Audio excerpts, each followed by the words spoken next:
gosh. Hello, everybody, and welcome back to another episode of Don't Blame Me with me, Meghan Rienks. Woo! I've been listening to my own podcast too much because I'm waiting for the music to kick in my ears, but it doesn't happen till post.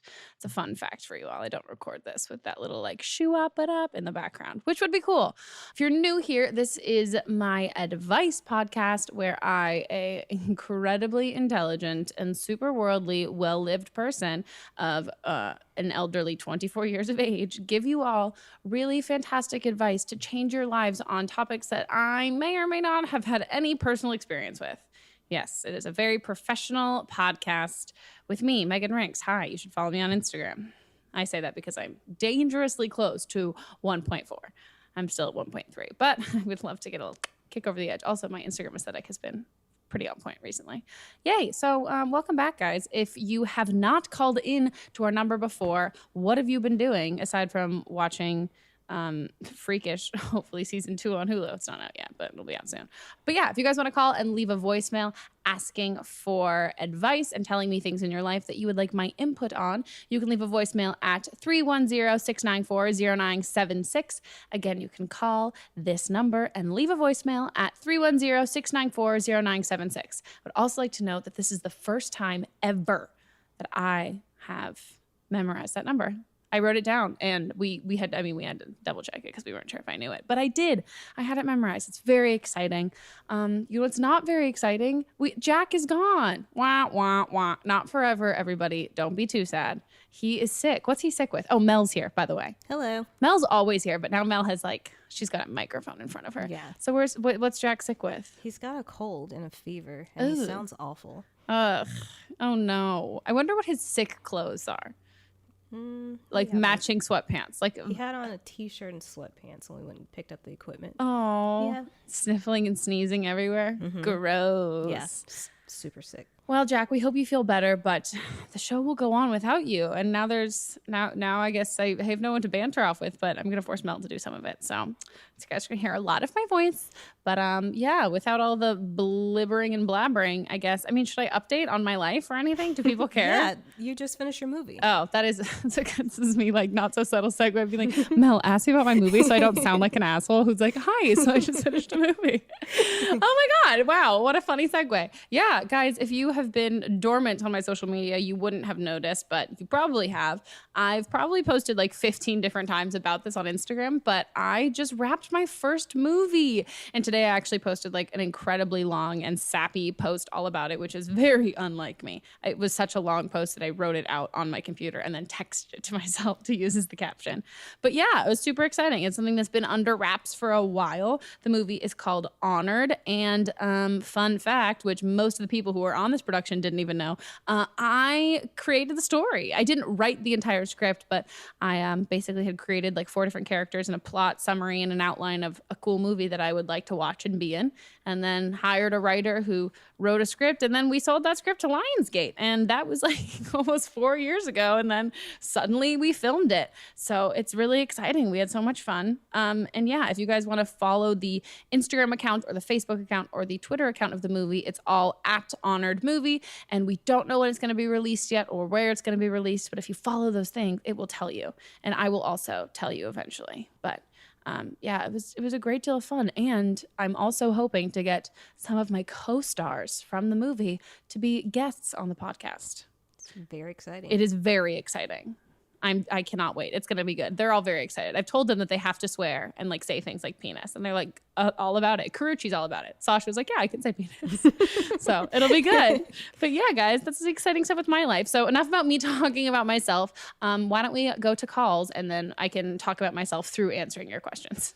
Hi, I'm 12 years old. I wanted to ask you for help because I'm going into 6th grade GNT, and I am very nervous because it's just very nerve-wracking, and I don't have anyone to help me because my parents say that I stress too much about it, but I was wondering if you could help me, and I would appreciate it. My first automatic reaction is, oh my God, I cannot believe someone who's not even in sixth grade watches my videos. I'm a terrible influence. I need to reevaluate my brand. Secondly, going into sixth grade, I will be super honest with you. Like the transition from fifth grade to sixth grade it's a lot. There's this whole thing where like there's a lot of like radical or like super liberal school districts that are trying to like eradicate like middle schools in general because like you're just putting together like the meanest group of kids. Like as soon as you get to be like 11 to like 13, 14, like I'll be real, just terrible. No one is awesome or at their prime or just doing everything right when they're that age. So it's hard, I think, knowing going into it that it's kind of going to be like, not like it's a wash and you're like, oh, whatever, who cares about it? But I think if you go into it knowing that it's a transitional phase for everybody and like everybody is super nervous. I had a super hard time going from fifth grade to sixth grade because I went to an incredibly, incredibly small elementary school. And I went to like, okay, if anyone understands, I was in like a hippier version of Waldorf Montessori school. So like I came from like, I had like 6 kids in my like elementary graduating class. Like I didn't know science. I didn't know history. Like I didn't even have to take the STAR tests because everyone's like, no, it's not good to give. Like I called my teachers by their first name. So like I went into middle school and then I went to a normal middle school and it was like kind of, was this my phone? Yeah, that's your phone. Oh, sorry guys. So then I went out to middle school. It was like definitely a shock to the system because it was just a normal standard public middle school. Like we had like, bomb threats and lockdowns, all those like very standard typical middle school things. But no, it was hard. And I definitely was like a super freak. Like I let my freak flag fly like way too high and for way too long into middle school. But yeah, I think just knowing that everyone else is going to be nervous and then also kind of just in knowing that everyone else is going to be nervous, as much as it might be out of character for you to like reach out to people to make friends, it's also a good time to kind of not reinvent yourself fully, but kind of do things that you might not characterize as something that's like very you to do. Like, oh, I'm too shy to do that. Well, this is middle school. No one knows that you're too shy to do that. So reach out to somebody and like make friends with someone because I guarantee you, as scary as that feels, the person who you're like reaching out to wants you to do that 10 times more than you do. So everyone is equally, as if not more nervous than you. And if you can kind of stomach it and pretend you're not nervous and just kind of fake it and reach out to people and make friends, I think everyone is going to be stoked about it because everyone is super nervous. And if anyone's acting like they're not nervous, they're just taking this advice and pretending they're not nervous. Okay, on to the next call. I'm 14 and I've liked this guy since kindergarten. And he like kind of knows that I like him because like my friends like just told him little hints or like they just told him. And every time he tries to talk to me, I like just hide. I can only talk to him sometimes when he doesn't want to ask me about anything. So, yeah, school is starting up again, but there's a school event that I'm going to, and he's going to be there, and I want to tell him, but I can't. And he recently broke up with my old friend that me and her got into arguments and we're not friends anymore. So she might hate me. And one of my other old friends that we got into a fight about, she likes him, but she knew that I liked him since kindergarten. And I don't really know what to do because he has his best friend and I kind of like him too. But like he's starting to become my friend too. And I just don't know what to do.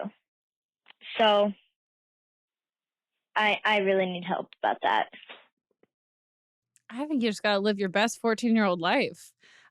First of all, this sounds like me in middle school where it's like, I have a crush on this guy, but I also kind of think his friend's super cute. But like, I don't know if I like his friend, but I am going to like this guy because he might like me back. And then my friends and I all aren't friends because we like the same guy, which is Jack going to make me, are you going to make me bleep the name if I reference someone that I did this to? Probably. Okay, well, we're just going to add it now. So his name was, so whatever. I'm not going to call him by name. Boop, boop. Boop, boop, boop, boop, boop.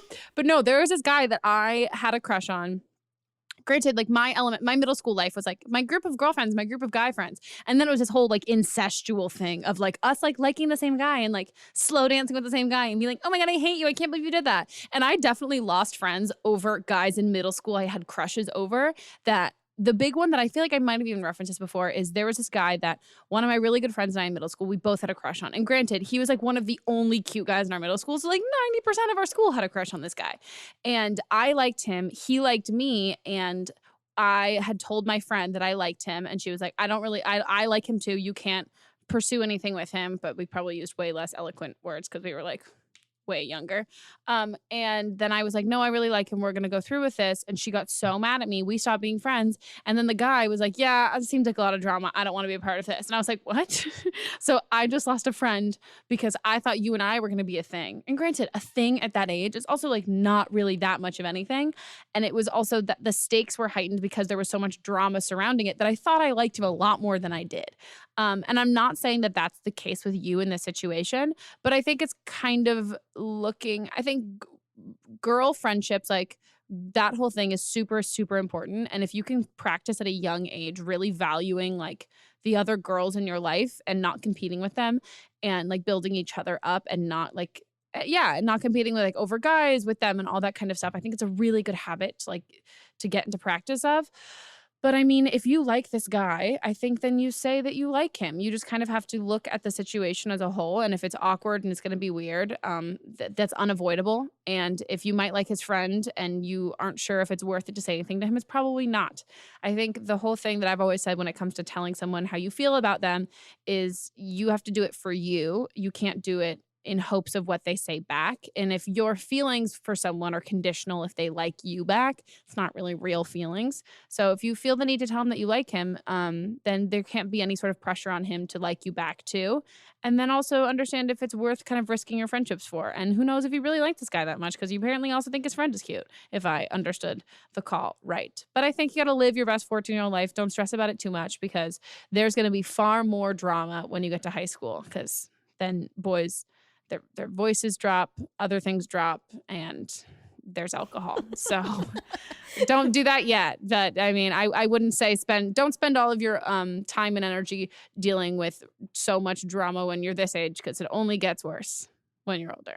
And the next one. Okay, hi, Megan. I'm 15. And so long story short, I'm talking to this kid. Well, it's like, I don't really know how to explain what it is. It's like we're talking, but like, we're dating, I guess. Like, we've done things already. Like, okay, so I've snuck out multiple times, and he snuck into my house multiple times. And so let's just say that we've had sex, and, like, it's fine. Like, I don't know how to explain it. Like, it's sex. Like, okay, he was my first kiss. Mind you, this happened, like, a little bit over 2 months ago. Like, we met during school, and he was just like, hey, and so we started talking, and we're not like officially dating, but we're doing things that couples would do, I guess. But lately he's been acting kind of weird, and I don't know what that means. Like, he used to be like, oh, baby, and like, princess, and like, he used to be like stuff like that, and now he's just like he's not saying those things anymore, and I don't know, it's weird, I guess. And so, like, I don't know how to explain. It's just been weird. And he's just been, like, really short. Like, I say him, like, good morning, I'm so happy to and he's put GM. Like, okay, like, I don't know if that means that he doesn't like me anymore and he just doesn't know how to tell me. Like, I just need help figuring whether or not figuring out if he still likes me or not. So, yeah, thanks. Oh. Sometimes I like when these are a little more up in the air, but this one seems, this pains me to say, it seems pretty clear. I think, oh God, I want to give you a hug. I think he's just over this. And I'm so sorry. I'm really trying to rack my brain to like spin this in a positive way that there could be another option. But I think you already know. You've already kind of said it. I think you're seeing the fact that I wouldn't say he's breadcrumbing you, which is one of my least favorite things that people do, but he's definitely I think he's definitely sort of doing that thing you do. I mean, okay, I almost said that you do at that age, but I'll be real. I think I've done this now too at this age, where you kind of make it seem like it's the other person's idea. And if you start kind of treating someone not so awesome and having that stark contrast, maybe that person will do the dirty work and break up with you or end things for you, which is not the mature way to go about it. I mean, granted, I'll say I've definitely done that too.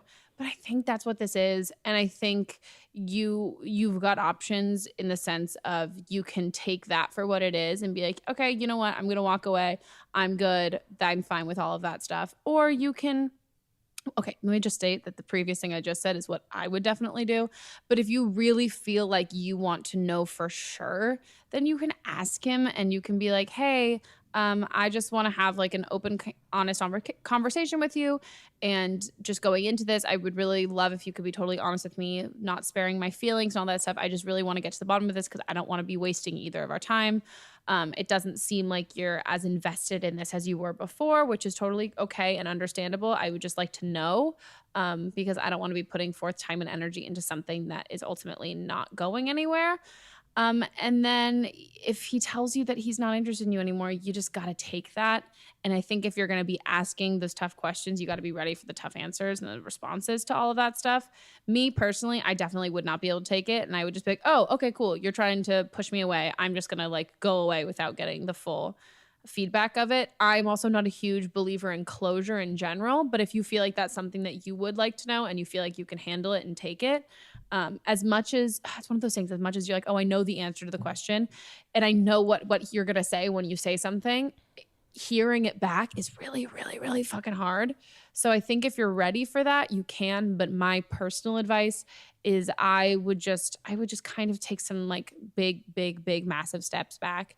And if he reaches out to you and not that I'm saying like serve him his own medicine, but I think if you kind of start to back off and you don't text him and you sort of just like not fully ghost him, but like ease away, and he reaches out to you, I think the only time that I would give him the time of day is if he reaches out to you and is like, hey, are we okay? I'd like to fix stuff between us. What's going on?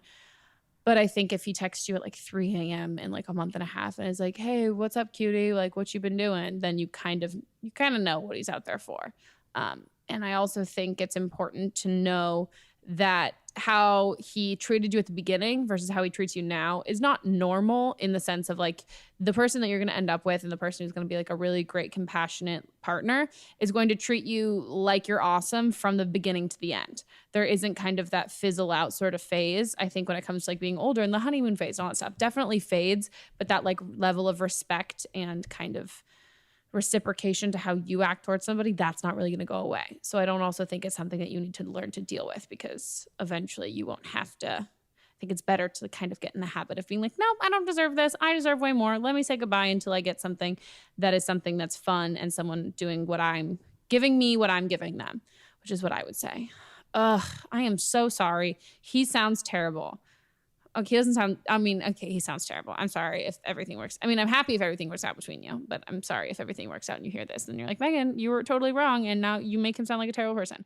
I'm sorry. I just want to give you a hug. Call back and let us know. Oh, yes, good call. Please call back and let us know. And then if it goes really, really terribly wrong, we can like, you know, eat dairy-free ice cream and cross out pictures of him in your yearbook. It's definitely, I have a lot of high school yearbooks with pictures crossed out of boys. So if you need someone to do that with, I am so available. I hope everything ends up okay. Okay. I guess it's time for the next call. I'm sorry. Hey, Meghan Rienks, it's me. I'm gonna be 13. I started my period recently, and I don't know how to control myself because I'm going insane and it's literally the worst thing in my entire life. I just was hoping you could like give me some advice. Dude, periods suck. Speaking of, I'm like 5 days late. What day is it? I'm like 6 days late. Stressed out. It's okay, guys. Don't worry about it. I'm worried about it. No, I'm not. I'm not pregnant. Don't worry. Okay. Periods suck. They're the absolute worst. Oh my God. Especially when you first, yeah, no, it's the worst. I mean, I think, God, I want to know why they're the worst for you. Like if we're talking like cramps, big fan of Midol, huge fan, love it. Heating compresses are great too. If you're talking like emotional, like you feel like you're going batshit crazy, this is terrible. This is not terrible advice. This is me. Hang out with like a couple of girls who also have their periods, and you guys can all get synced up, and then you can be absolutely crazy together.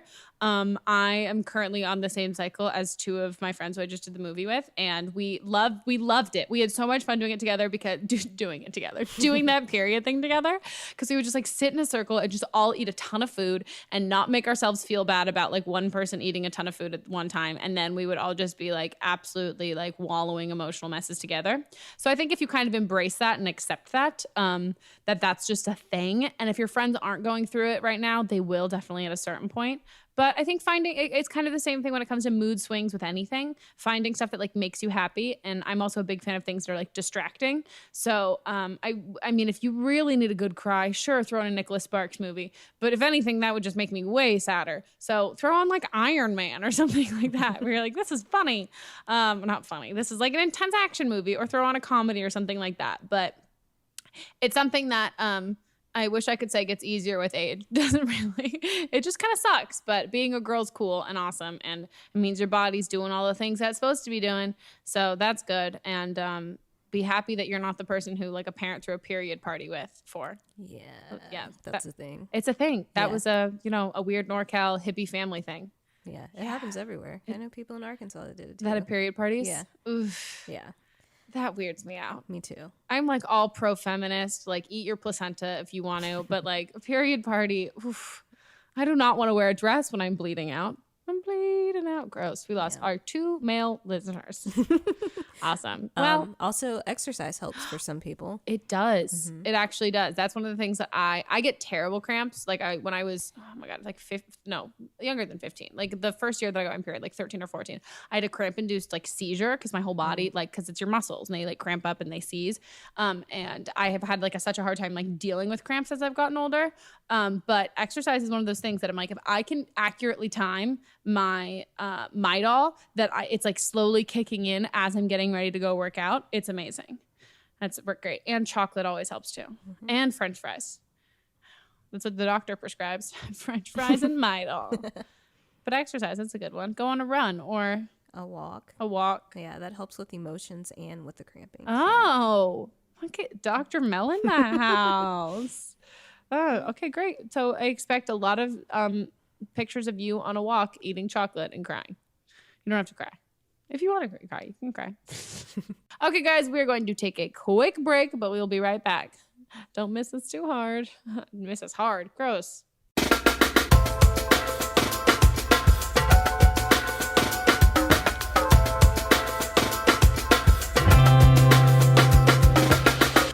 This episode of Don't Blame Me is brought to you by you. Yeah, you did it. Good job, you. You didn't even know you were doing it. But do you know what you did? You guys left awesome reviews on the Apple Podcast app, and we greatly appreciate it. And this is not us telling you to stop. It's telling you to do it more. Do it all the time. Leave a review when you wake up in the morning. Leave one before you go to bed at night.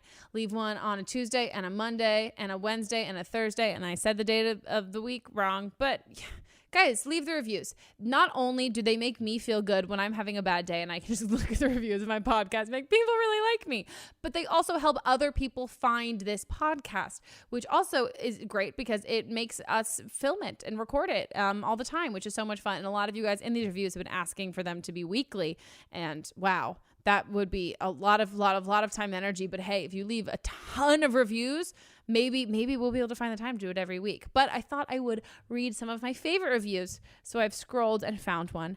And this one says, "Perfect for a long drive" by Sex Addicts.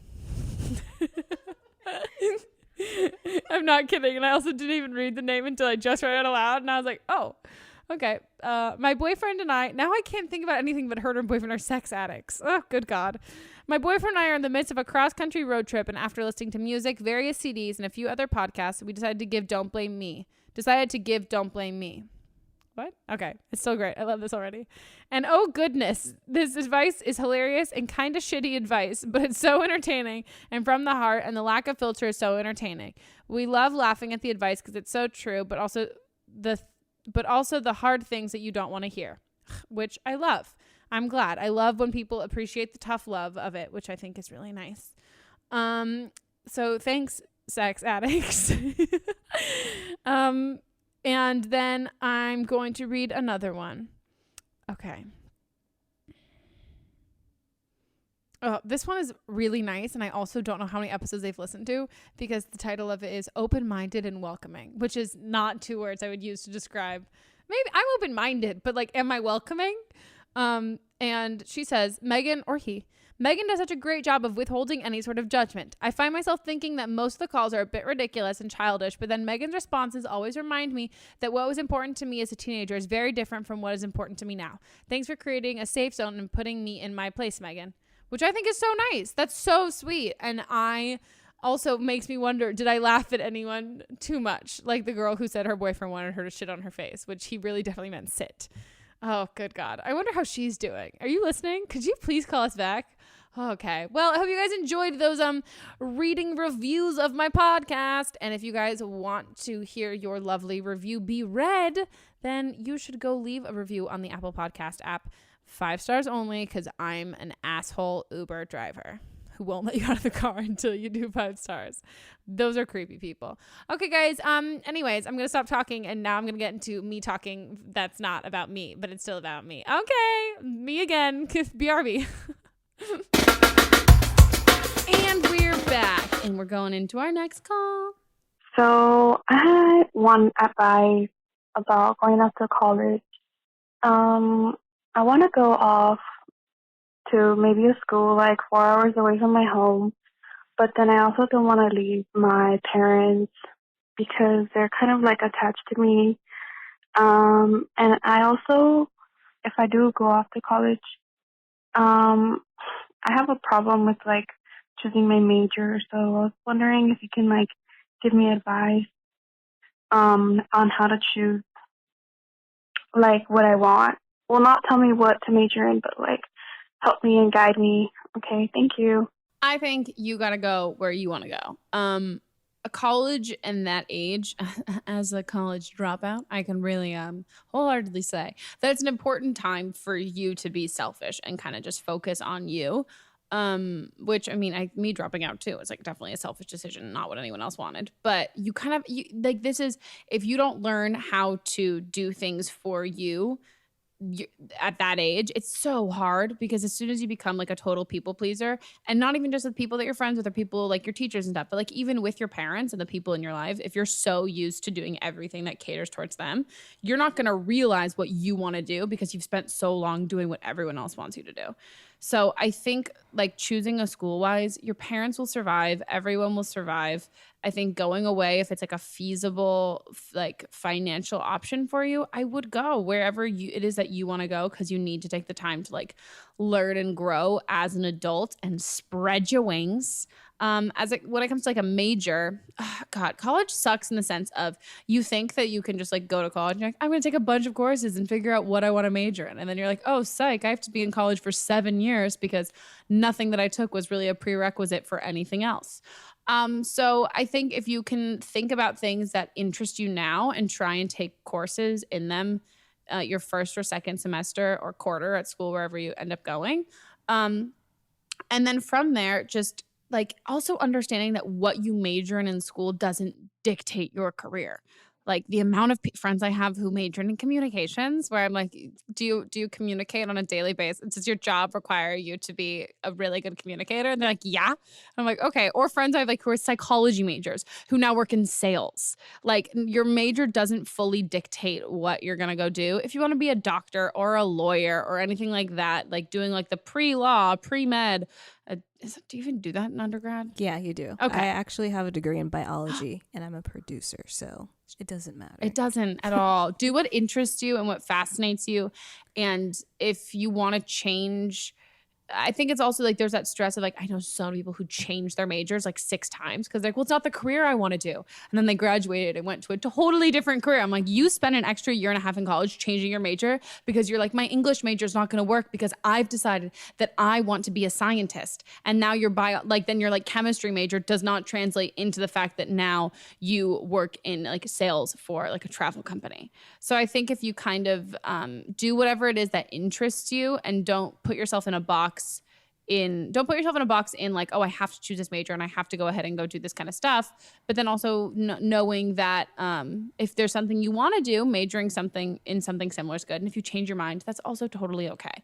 Because as much as your college education matters as a whole, employers aren't really fully looking at your degree, like what you majored in and what your degree is in, unless you're going into a profession that requires a certain degree. But find a college that makes you excited to learn, and then pick things that make you pick whatever excites you when you want to pick courses and all that stuff. Yeah, I like my junior year, because my plan was to go to dental school, and my junior year I was like, I don't want to do this anymore. So I went and talked to my counselor. So talk to your counselor because they have answers. And she was like, oh, you took some like play classes and stuff just for fun. Like, why don't you look into the entertainment field? And I was like, I hadn't thought about that before. And so just talk to them. Also do internships too, because that working in the field that you think you might, doing an internship can help you see if that's what you actually want to do too.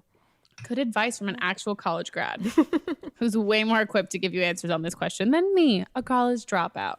No, I think that's a good idea. Internships, focus, and all that stuff. Yeah, you'll be fine. Just stay in school. Michelle Obama will be disappointed if you don't. She's still our first lady. True. Never forget. Next call. I'm 22 years old, and I'm currently dating someone who's the sweetest, kindest, mostly absolutely perfect man I've ever met in my entire life. And the only problem is when I was 18 years old, I was looking for love in all the wrong places, and I went on a date with his brother. His brother then ghosted me after, we went on a date, and to be vindictive and to get my revenge, I went out with his older brother's identical twin brother. And so that means I have gone out with not only my current boyfriend's identical twin brothers, but I've also slept with both of them.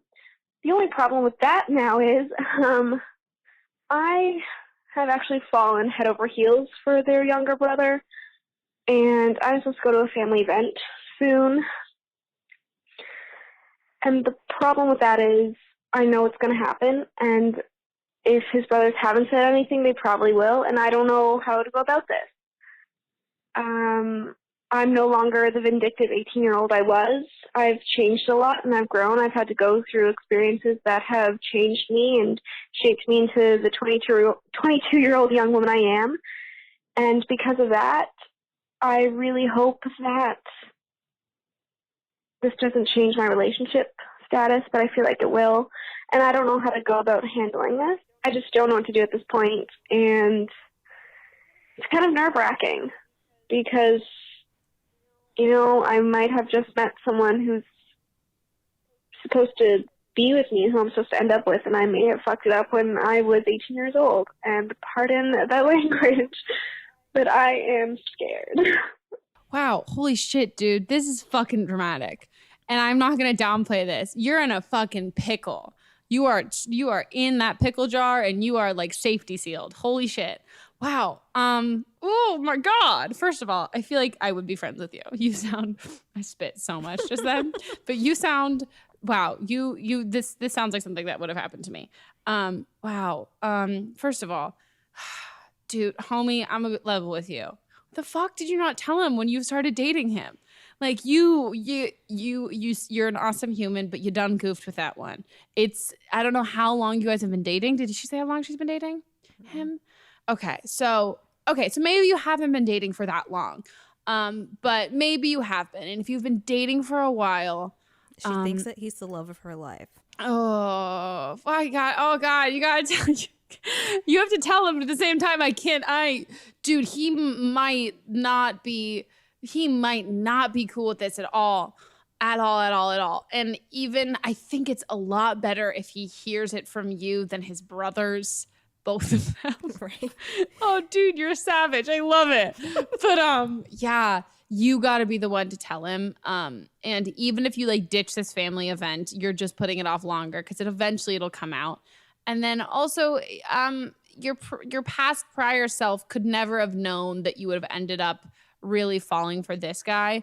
So you can't put that kind of blame on like you, like, oh, I might have messed it up without even knowing it. Because also, if he is like the love of your life or whatever, none of this is actually going to matter. Like if he wants to be with you and you want to be with him and like you're supposed to end up together, the fact that you slept with, did you sleep with both of his brothers? Mm-hmm. Damn, dude, I love you. And I know that's not what you want to hear right now, but like, I know that you're upset that you did this at 18, but 18-year-old you and 18-year-old Meghan would have gotten up to some shit together. But yeah, I think if he's the right guy, it would be kind of one of those like, well, we have to deal with this. But I think also it's a kind of a good telltale sign if he's in it for the long haul and he sees the same sort of future that you see with him, if he's willing to stick around for it. And if not, then whatever.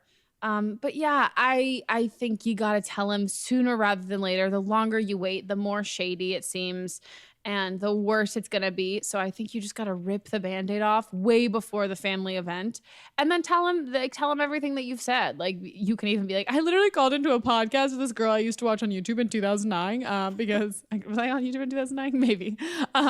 Because like I really didn't know what to do. And I think if you're just honest and apologetic and there's really nothing you can say to defend yourself in the situation. And I think if you kind of just like, yo, I felt so weird. I didn't know how to bring it up and I should have brought it up sooner. And I'm so sorry, but I don't know if you've heard of this at all. And I think half the reason why I didn't tell you from the beginning is because there's a part of me that kind of had hoped you had already known so I wouldn't have to address it. But now that we're going to this, I just really want to make sure everything's out in the open and just say it point blank and just be like, I'm really sorry. And I really have feelings for you. And obviously, I really care about you because neither of those other things worked out, and I wouldn't be with you. If I had like anything had happened with me and them and all that kind of stuff. And then you kind of got to take his reaction, however it's going to be, because it's a weird situation, and if he's not comfortable with it, that has to be okay. But that also means he's definitely like not your guy. But oh my God, this one, you literally have to call and give us a follow-up. Like you have to. Like I'm forcing you because I'm so wildly curious. There's also a part of me that wants to know where you live and if I can attend this family function and I can just like wear a disguise because I want to see it go down. I'm so curious. I love other people's drama. It's so bad. I love it. But this one I feel a little more personally invested in because you know who I am. So I'm like, oh no, I don't want your life to like blow up in front of your face. And I don't think it will. I mean, no matter what, you're either going to figure out that this guy is the guy for you and he's going to be cool with it and everything's going to be fine, even if you have to go through a rocky patch, or he's not the guy for you and everything's going to be like shit for a little while. And then you're going to meet some other guy and you're going to be like, wow, okay, this had to happen so I could get to this place.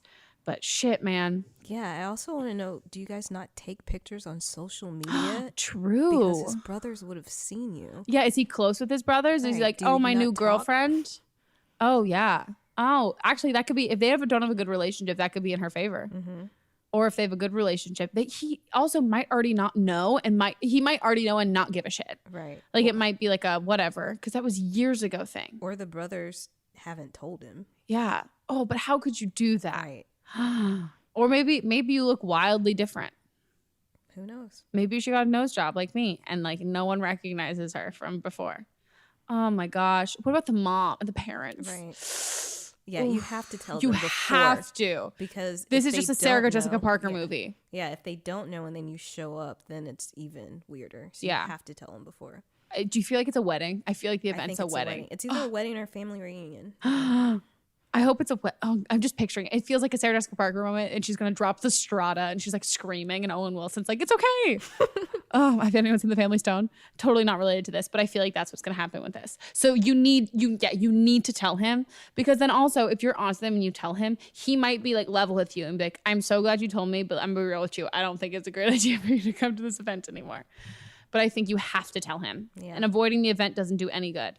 You just got to rip the Band-Aid off and you didn't fuck it up. if anything, there's just life happens and all that kind of stuff, and it throws things at you. And if you guys can deal with this and handle it together, then he's the right guy. And if not, he's not. They're going to have to deal with it eventually, because if they really are soulmates, then it's eventually going to happen. 100%. She's going to have to be around them. Oh, completely. And or also like other things that might happen in your relationship. Like this could not be the first bump. This could be like one of a bajillion bumps. Do you have a sister? Maybe he fucked your sister. Is that terrible? Just one incestuous circle. Oh, good God. I also love that there's a twin in this situation. That makes Like, this so much seem better. real. Yeah. No, it's like oh God, dude. Also, I'm so sorry. Also, do you live in a small town? Like slim pickings. No, but damn. Yeah, you know, you're going to be fine. All right. Well, we are coming to the end, so you know what time it is. It's oh my God, do we still have Producer's Corner? Oh my God, guys, we got a Producer's Corner question. Even though, not that I get, is he doing it from beyond the grave? That's really cryptic. He's not dead. Is he doing it? He's doing it from his sick bed. He's phoning it in. Okay. Hey, Megan. So here's my question. My friend just got invited to his 10-year high school reunion, and he just told me he doesn't want to go, which I just think is really foolish, because I went a couple of years ago, and I have to say it was very eye-opening to see where everyone I went to high school with was 10 years later after graduating. And I think he's kind of making a big mistake for not to go. So what sort of advice would you give me to tell him and to convince him that he's missing out on a huge opportunity? Because I really think he should go, and it's a very eye-opening experience. What do you think? Thanks. Bye. Tell your friend to go, because they're probably killing it and awesome and dressed like you, and they're sick and cool. And then they can go back and rub it in the faces of everyone from high school who doesn't look sick and awesome and cool, which is like my petty answer. But then also, I think it's also just fascinating to like see everyone that you went to school with and all that kind of things. And even if it's not to rub it in anyone's faces about like, oh, look where I'm at, look how great I'm at. Even if you're not where you want to be in life and you're afraid that everyone's exactly where they want to be. First of all, you seem to be buying into like the highlight reel of Instagram. But then also I think it's just it's fascinating and cool to see how people have grown up. I'm not close to my 10-year high school reunion yet, but I'm definitely gonna go. I definitely want to like look at the girls who are mean to me, who are like, oh, I was like super smart and super cool, and like just like see them and like slightly hope that they got really fat and like I don't know, all that petty terrible stuff. But no, I think it's important to kind of to go, and also it's like a one night sort of thing. And also maybe you get to hang out with all your high school friends and get like stupid drunk like you used to in like basements and stuff. So I say go. Plus Jack says go. So ready, set, go. I don't even know why I'm in like a terrible dad joke mood. But yeah, I think you should go, young ma'am or sir. Because 10 years post-high school, that's quite an achievement. You did not end up in jail or anything else like that. So you're definitely beating at least some people. So I say go. Okay, guys, thank you so much for listening to this episode. It's over. Wah, wah, wah. If you guys enjoyed it, we would very much so love if you leave a review on the Apple Podcast app. It would be amazing. Big fan, big fan. And if you want to follow me on my socials, they are always listed in the description of all this kind of stuff, all of those things. And if you guys have listened to any of these calls and you're like, hey, I have some input on this, or if you are a previous caller, either from this episode or another episode, and you want to give us a follow-up on any of the advice I gave you, I would love that. And then also, again, if you heard these and they sparked any sort of like, oh, I've got something in my life that I would like Megan's wonderful, amazing advice on, you can leave a voicemail at 310-694-0976. Again, you can leave some response, you can leave a follow-up, or just a whole other story of your life. Not the whole story of your life. I mean, like if you need advice on something, you can call us and leave a voicemail at 310-694-0976. And thanks, guys, for listening. We will see you. What about international callers? Oh, shit. Yeah, I didn't forget about you. I did forget about you, international callers, but now I'm not forgetting about you. You guys can record an MP3, like an audio file. Is it still called an MP3? Mm-hmm. Do you remember LimeWire, legally downloading music? Yeah. Cool. I'm familiar with MP3s. You guys can record an MP3 on your phone or whatever sort of recording device you have, not a recorder. I don't want to hear your wind instrument. You guys can make a audio recording and then email it to meganpodcast@gmail.com. And it would be great if you just keep it under 3 minutes, which is the same thing in all the sort of suggested things that we say for the regular voicemails, or be as explicit, or not explicit, I guess explicit, be as detailed as you can with like what you need advice on, mostly because that helps me give you the best advice. You could even hear in this where I'm like, oh, what a family event, or how old are you? How long have you been dating? That kind of stuff really helps me cater to give you the best advice possible. So yeah, if you guys want to email your MP3 files of your question stuffs to meganpodcast@gmail.com. We love international listeners, not more than we love our domestic. I was like international, but we do love those Canadians, and we would love for you to give us citizenship to where you live, because here's orange and bleak. Okay, well guys, I will see you or hear you. You'll see me on the internet, but you will hear me in your ears in 2 weeks. Until then, don't mess up your lives, or just enough that you can call for more advice, and then I can fix it. Ba-ba-da-ba-ba. Woo! Bye. Don't Blame Me is a production by me, produced and directed by Jack Ferry, associate producer Melissa DeMons, edited by Melissa DeMons, post-production sound by Chris Henry, and music by Giacomo Picasso and Ryan Hunter. I will see you guys in 2 weeks, and don't blame me if your life bursts into flames before then.